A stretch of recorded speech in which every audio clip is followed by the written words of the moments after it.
하나님께서 저희들에게 주신 말씀의 제목은요, 마태와 나누는 복음 이야기 9번째입니다. 팔복 2번째, 애통하는 자라는 제목으로 함께 말씀을 나누기를 원합니다. 이 소문만복내라는 한자어가 있습니다. 무슨 뜻인가요? 웃음이 가득한 집안에 복이 들어온다, 이런 뜻이죠. 속담에 웃으면 복이 와요, 그런 말씀도 있지 않습니까? 그죠? 또 이거는요, 일소 일로 한 번 웃으면 한 번 젊어지고 한 번 노하면 한 번 노한다 늙는다, 이런 뜻입니다. 영국의 헌던 박사라는 분이 계신데요, 정신과 의사인데 웃음 건강법이라는 그 건강관리법을 소개하신 분인데 7가지 내용이 그렇습니다. 100번 상체를 움직이며 폭소를 하면요, 조깅 10분 한 거, 아니면 그 노 젓는 10분 한 거와 똑같은 효과를 발휘한다고 합니다. 그리고 웃음은 스트레스를 와 연관되어 있는 그 호르몬을 줄인다고 하고요. 이번에 발표입니다. 그리고 웃음은 통증을 줄여주는 그런 엔돌핀을 생성한다고 해요. 그리고 혈압도 낮추고요. 그리고 장기도 자극해서 더 활성화시킨다고 합니다. 웃음은 또한 자기 면역 체계를 강화시킨다고 해요. 또 근육의 긴장을 풀어주고 신경에 안정을 준다고 합니다. 이렇게 웃음은 우리에게 많은 복을 그리고 유익을 가져다 줍니다. 그런데 오늘 우리 본문을 보시면요, 우리의 생각과 우리가 아는 것과 전혀 다른 말씀을 하고 있다는 것이죠. 무슨 말씀이신가요? 같이 읽을까요? 시작. 애통하는 자는 복이 있나니 라고 말씀하고 있다는 것이죠. 어느 곳 어느 시대를 막론하고요, 많은 사람들의 일반적인 생각은 웃으면 좋다, 웃으면 복이 온다, 이게 일반적인 사람들의 생각입니다. 그런데 왜 예수님께서 이 2번째 복을 말씀하시면서 애통하는 자가 복이 있다 라고 말씀하시는 것일까요? 그 내용의 의미를 오늘 본문을 통해서 이렇게 살펴보기를 원합니다. 예수님께서 애통하는 자는 복이 있다라고 말씀하신 그 애통의 의미가 과연 어떤 의미일까요? 20세기의 청교도 신학자이면서 설교자였던 아데핑크 목사님은요, 3가지를 이렇게 분류했습니다. 자연적인 애통, 어떤 낙심과 재정적인 실패, 아니면 사랑하는 사람과의 별세 등 이런 자연적인 애통이 있다고 이야기했고요. 그리고 죄로 말미암은 애통, 이것은 유다 백성들이 그 죄를 회개하지 않고 탄식하며 후회하며 절망적으로 하는 그 슬픔을 이야기한다고 했습니다. 그리고 3번째는 은혜 받은 사람들의 애통이죠. 성령님께서 주시는, 그래서 특별히 죄를 깨닫게 하셔서 주시는 그 애통, 그 견고한 슬픔을 이야기한다라고 이렇게 이 3가지를 이야기를 했습니다. 오늘 보면 예수님께서 말씀하고 있는 그 애통이란 그럼 과연 어떤 뜻일까요? 헬라어로 보시면 펜데오라고 얘기하는, 펜데오라고 얘기하는데요, 이것은 어떤 표현이냐면 어미가 새끼를 잃었을 때 슬픔을 이야기하는 거죠. 그 슬픔, 단장이 찢어진, 창자가 단장되는, 찢어지는 그런 아픔이겠죠. 아니면 짝을 잃은 슬픔, 그 슬픔은 우리가 가끔 뭐 이렇게 워낙 요즘 유튜브가 많이 됐으니까 보면 동물들도 자기 새끼가 죽거나 아니면 자기 짝이 죽으면 그 길 떠나지 못하고 계속해서 깍깍깍 아니면 양 멍멍멍 하면서 지키는 모습을 우리가 볼 수 있거든요. 그 아픔을 이야기하는 것이죠. 우리가 창세기 37장에 보면 야곱이 요셉을 잃어버리잖아요. 그리고 어떻게 합니까? 옷을 찢고 죄를 무릅쓰고 허리를 동이고 주체할 수 없는 그 슬픔을 나타내거든요. 이렇게 본문에서 말하는 애통은요, 어떤 사실을 알고 깨닫고 나서 하는 그 극심한 슬픔, 그것을 의미합니다. 특별히 자기 자신에 대해서 중요한 사실을 깨달아 알므로 인해서 깊게 슬피 우는 것을 이야기를 합니다. 보통 그렇지 않습니까? 뭐냐면 그때는 어떤 다른 것도 중요하지 않습니다. 예를 들어서 죽을 병에 걸렸다는 통보를 받게 되면요, 어떻습니까? 어떤 것도 위로가 되지 않습니다. 돈이 많은 것도 위로가 되지 않고요, 비즈니스가 잘 되는 것도, 성적이 좋아지는 것도, 좋은 직장을 가지는 것도 아무 소용이 없다는 것이죠. 커리어 이런 것도 아무 소용이 없어요. 이때 애통하며 하나님을 찾게 된다는 것이죠. 존 버년이 쓴 책이 있습니다. 뭡니까? 유명한 책이죠. 철로 역정이라는 책이 있습니다. 거기 보면 이런 이야기가 나옵니다. 어떤 사람이 작은 책, 성경이죠. 거기서는 작은 책이라고 하는데 성경이죠. 이걸 보고 이 도시가 망할 것이라는 걸 알아요. 그리고 좀 있으면 심판이 다가올 것이라는 것을 압니다. 그러고 나서 이 사람이 어떻게 합니까? 먹지도 자지도 못하고 괴로워하며 이렇게 이야기를 합니다. 나는 어떻게 해야 하는가? What shall I do? 가족들은 그렇게 이야기합니다. 너가 너무 예민해서 그래. 조금 컴다운하고 좀 기다려. 위로하지만 그는 결국 죄의 짐을 지고 그 장방성, 망해버릴 그 도시를 떠나는 이야기가 이 철로 역정에 나오죠. 그래서 예수님께서 말씀하시는 이 애통은요, 아드 핑크 목사님이 말씀한 그 세 가지 중에 성령께서 나 자신이 어떠한 존재인지를 깨닫게 하시는 애통이라고 할 수 있을 것입니다. 지난주에 심령이 가난한 자는 복이 있나니라는 그 내용으로 말씀을 나누는데요, 심령이 가난한 자가 자기 죄의 모습을 보고 자신의 죄가 너무 크니까 그리고 그 죄를 용서받을 수 없는 큰 죄라는 걸 알고 나니까 애통하게 된다는 것이죠. 그리고 철저히 자기 힘으로 저는 아무것도 할 수 없습니다. 아무것도 아닙니다. 오직 하나님밖에 없습니다. 이것을 깨달으면서 오는 그 애통을 이야기하고 있다는 것이죠. 이것은 영적인 가난을 통한 애통이죠. 그래서 심령이 가난한 자는요, 애통하지 않을 수 없습니다. 그렇기 때문에 우리가 지금 8가지 복을 나눌 텐데, 이 복은 8 종류의 다른 사람들이 가지고 있는 그런 형태가 아니라 한 사람이 이 8가지의 영적인 모습을 다 가지고 있다는 거예요. 그래서 심령이 가난한 자는 당연히 애통하지 않을 수 없다는 것입니다. 심령이 가난한 것과 애통하는 자는요, 연결되어 있다는 것입니다. 그리고 그 심령이 가난한 자만이 애통할 수 있다는 것입니다. 예수님이 이렇게 자기 죄로 인하여 영적으로 애통하는 자를 복되다 이렇게 말씀하신다는 것이죠. 이 애통하는 자가 복된 이유가 무엇일까요?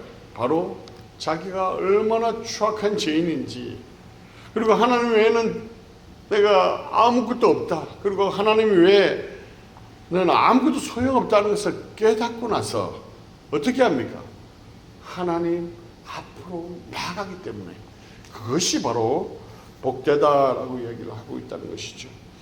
우리가 누가복음 7장 37절과 38절을 보면요, 같이 읽겠습니다. 시작. 그 동네에 죄를 지은 한 여자가 있어 예수께서 바리새인의 집에 앉아 계심을 알고 향유 담은 옥합을 가지고 와서 38절 예수님의 뒤로 그 발 곁에 서서 울며 눈물로 그 발을 적시고 자기 머리털로 닦고 그 발에 입 맞추고 향유를 부으니라는 말씀이죠. 여기 보면 향유 담은 그 옥합을, 그 비싼 옥합을 깨뜨린 여인에 대한 이야기인데요. 여기서 보시면 37절 보면 뭐라고 되어 있습니까? 이 여자가 어떤 여자라고요? Who was a sinner 라고 되어 있잖아요. 죄지은 한 여자라고 소개하고 있다는 것이죠. 이 여인이 이렇게 비싼 옥합을 깨뜨리고 눈물을 흘리는 이유가 무엇입니까? 바로 메시아이신 그 예수님을 만나고 나니까 자신의 죄가 보이기 시작했던 것입니다. 자신의 죄가 얼마나 큰지를 깨달았다는 거예요.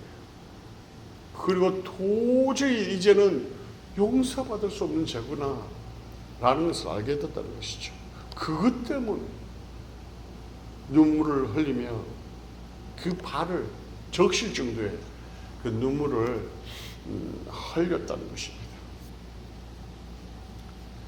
우리가 시편 6편 6절에 보면요, 이렇게 6절인데 38로 잘못 기록되네요. 같이 읽겠습니다. 시작. 내가 탄식함으로 피곤하여 밤마다 눈물로 내 침상을 찌우며 내 열을 적시나이다. 이렇게 되는데요. 이 시편은 다윗이 하나님 앞에 범죄한 후에 회개하면서 지은 시잖아요.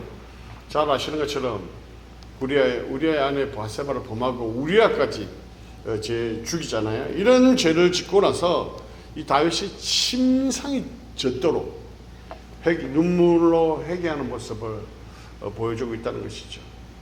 사실은 그 시대적인 분위기, 왕의 권위로 봐서는요, 그 정도 죄는 그냥 넘어갈 수 있는 그 침상을 젖도록 회개할 일은 아닙니다. 그렇다고 그게 잘했다는 것이 아니죠. 여기서 말씀하는 건 뭡니까? 다윗이 철저하게 회개를 했다는 것이죠. 다윗은 하나님 앞에서 자기의 모습을 보았습니다. 그렇기 때문에 애통하며 회개하며 눈물을 흘리지 않을 수 없었다는 것이죠.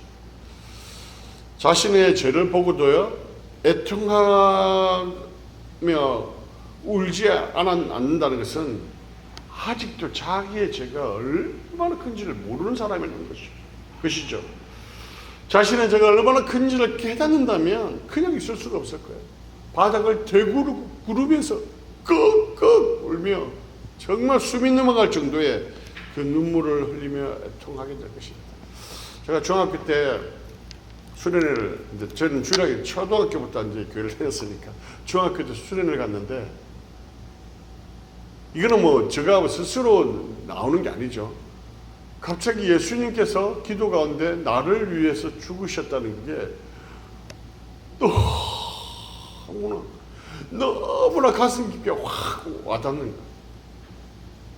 그러면서 내 죄가 보이기 시작하는데, 내 죄가 그냥, 아니 중학생이면 몇 살 되지도 않았는데 그 인생이 파노라마가 흘러가면서 훔쳐 먹었던 거, 뭐 거짓말했던 거 다 생각나면서 정말 땅을 구르면서 울었던 그런 기억이 있습니다.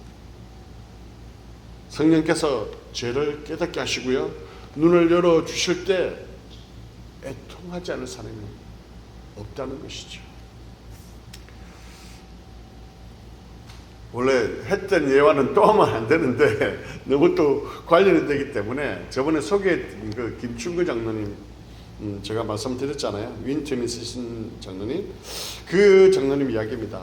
잘 아시지만 한 번 더 듣겠습니다. 이 장로님이 강경화로 사형선고를 받잖아요, 그죠?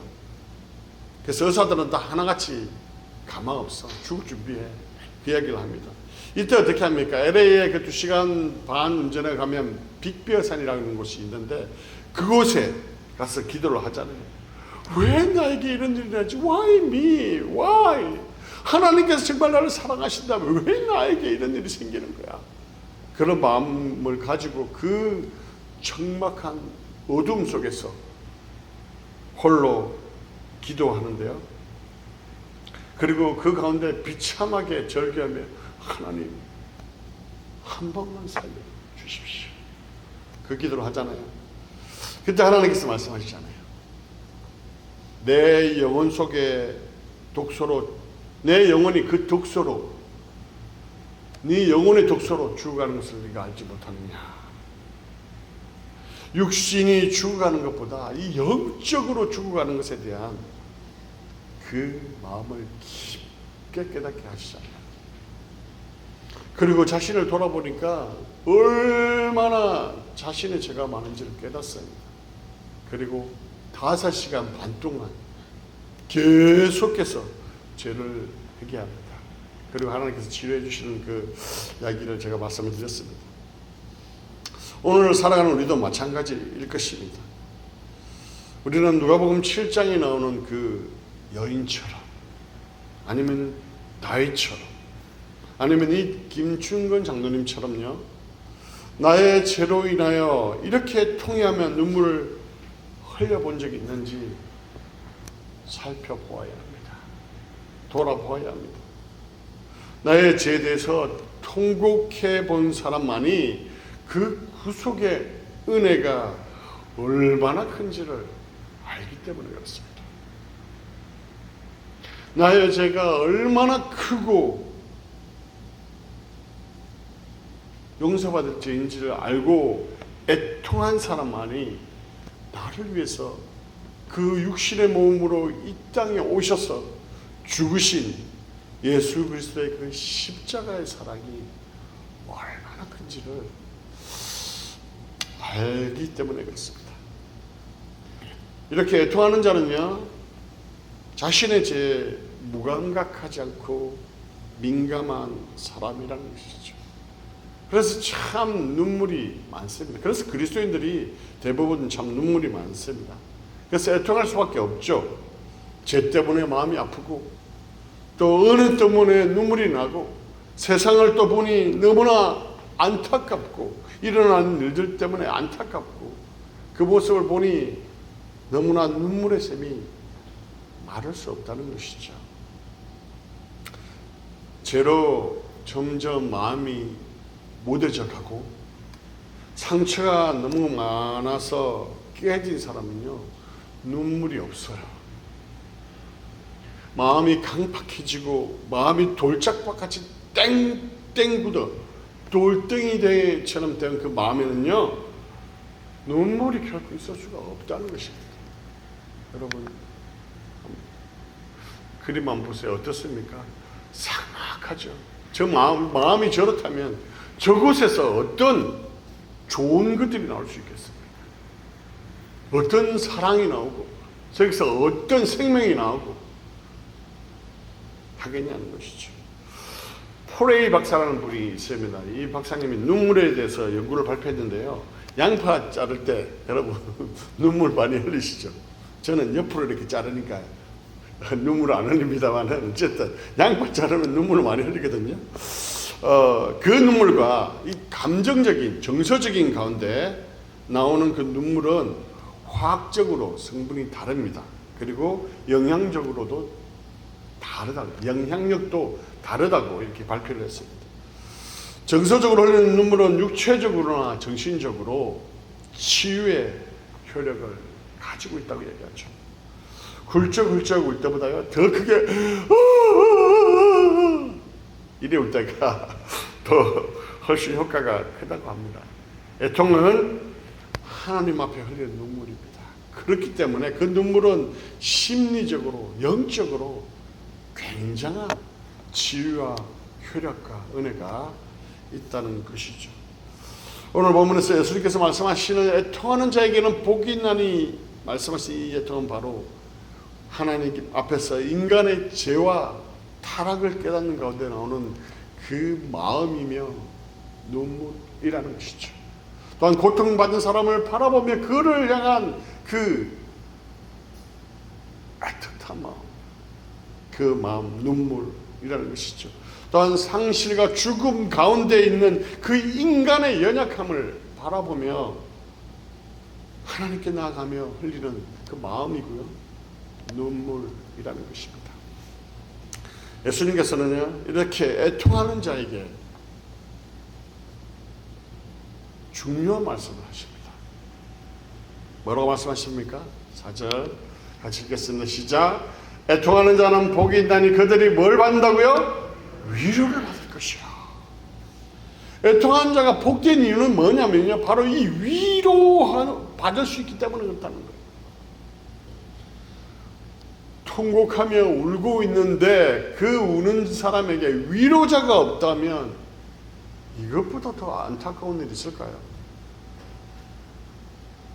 애통하며 슬퍼하고 있는데 위로자가 없다는 것, 어떤 위로자도 없다는 것, 이것보다 비참하고 슬픈 일은 없을 것입니다. 그러나 오늘 본문에서 뭐라고 말씀하십니까? 위로를 받을 것이요, 이렇게 말씀하고 있는 것이죠. 어떤 사람들은 애통함이 있고 그런 아픔이 있을 때 위로를 엉뚱한 곳에 찾는 사람이 있어요. 돈에서 찾습니다. 지식에서 찾고요. 또 사랑에서 찾아요. 엔터테인먼트, 게임, 오락, 향락, 술. 과연 이러한 것들이 우리에게 진정한 위로가 될 수 있을까요? 우리의 진정한 위로자는요, 하나님밖에 없습니다. 아멘이십니까? 그렇습니다. 오직 하나님밖에 없습니다. 그런데 이 위로는요, 자기 죄로 인하여 고통 가운데 회개 없이 쏟아내는 원망과 한탄 가운데 우는 그 애통을 이야기하지 않습니다. 자기 뜻대로 되지 않아서 분통해서 우는 그것을 위로해 주지 않는다는 것이죠. 여기서 위로하다는 단어는요, 헬라어로 이렇습니다. 파라칼레오. 파라가 옆이잖아요. 그죠? 곁이잖아요. 칼레오, 콜이잖아요. 부르다, 다가가다. 그래서 갈 수도 있고 올 수도 있는 그런 내용인데, 이게 뭐냐면 슬퍼하고 있는 자에게 옆으로 다가갔어. 아니면 곁으로 불렀어.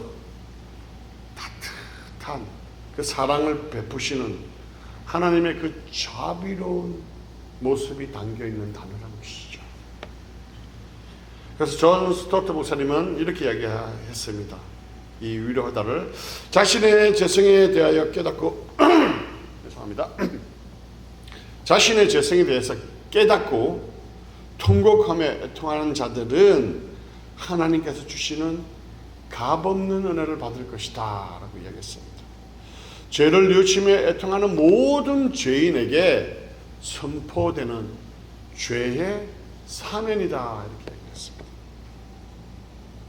자신의 죄로 인하여 통곡하는 자들에게 하나님께서 은혜의 위로가 주어진다는 것이죠. 또 하나님의 위로는요, 믿음을 붙잡고 살아가는 가운데 만나는 그 아픔과 고통과 고난, 그리고 세상과 태합하지 않는 가운데 당하는 그 고통과 고난, 또 해결되지 않는 가난과 치유되지 않는 그 병으로 인해서 가지고 있는 그 고통들, 또한 주의 일을 감당하다가 당하는 그 핍박과 고난, 고통 가운데 있는 그런 자들에게 이 위로가 임한다라고 말씀하고 있다는 것이죠. 눈물로 십자가 앞에 이 가난한 마음이 되었어요. 오직 하나님밖에 없습니다. 도와주십시오. 그런 자들에게 하나님의 위로가 임한다는 것이죠. 제가 이제 설교를 준비하면서 보다 보니까 작년에 미국에 큰 충격을 준 사건이 하나 있더라고요. 바로 이분인데요. 앤 버럴인데요. 이 사람의 죽음입니다. 미국의 유명한 셰프잖아요. 푸드워크에서 이제 Worst Cook in America라는 걸 진행하면서 굉장히 유명세를 탔던 사람입니다. 근데 어떻게 되었냐면 약물과 알코올로 인해서 급성 중독에 의해서 자살로 결론되었습니다.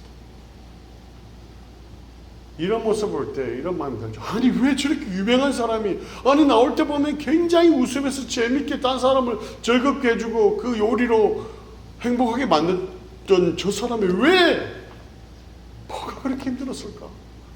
왜 그랬을까? 제가 저의 뉴스를 보면서요,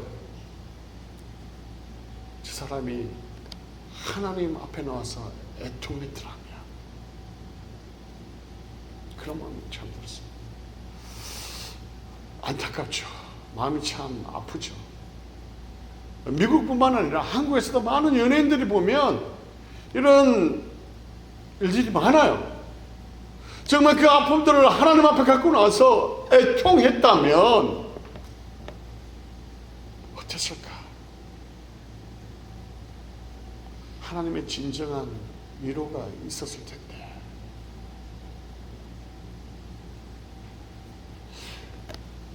유명한 연예인들 말고라도 오늘 살아가는 여기 템파 이 지역에서도요, 많은 사람들이 있습니다.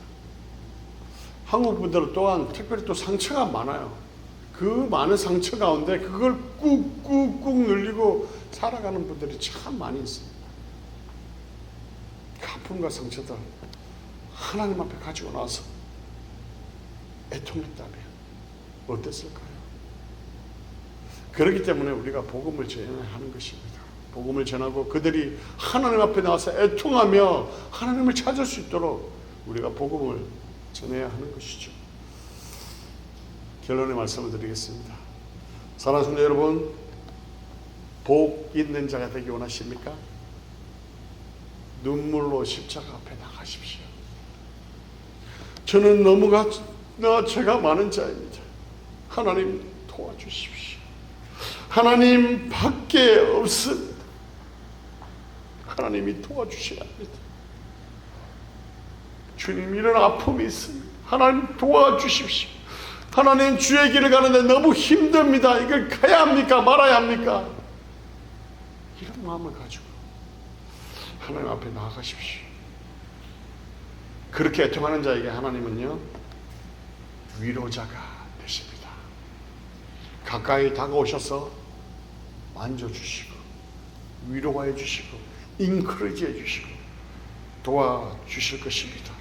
하나님 앞에 여러분, 사랑하는 성도 여러분, 애통한 자가 되셔서 하나님께서 주시는 그 깊은 위로를 경험하시는 그런 복된 인생 되시기를 주님의 이름으로 간절히 축원합니다.